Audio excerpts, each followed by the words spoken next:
Michael, if I can turn to you, Andrew has asked you, is science, in your opinion, the only way to discern or to ascertain truth?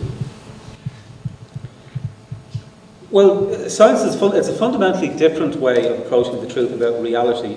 And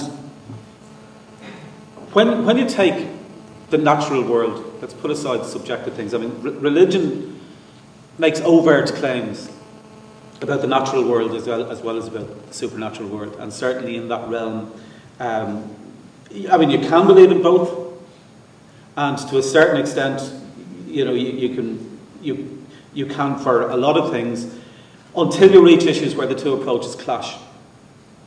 And then when you reach issues where the two approaches clash, then you have to choose. And when it comes to that clash, you'll find historically and consistently that science advances the search for truth, and religion retards it.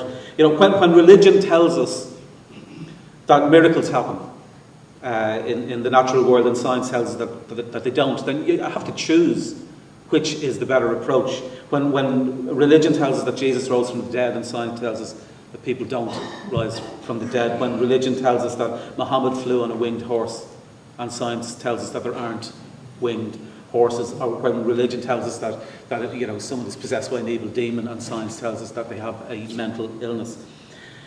So there are a range of issues where science is indisputably the best approach that we have to finding the truth about reality. Now, science does not claim to know the truth. In fact, most scientists will say that we can't know for certain about anything.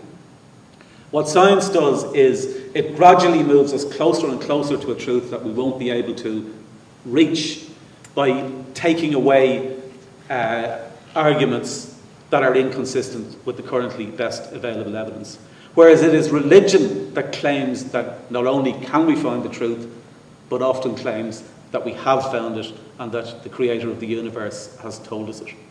Another question, Michael, for you is someone has asked the type or category of evidence that you would need to convince you that a God exists. Can you conceive of such evidence that would convince you that God exists? Well, again, all these things depend on what you mean by the word God. But if you... A pretty good start for somebody that was the creator of the universe and was all-powerful and all-intelligent and all-knowing would be able to communicate the same message to everybody. So if you did have a situation where everybody was getting the same message, then it wouldn't prove that a God exists, but it would... But the opposite makes it very likely that there isn't a God. The fact that or if there is, he, she, or it is a very poor communicator.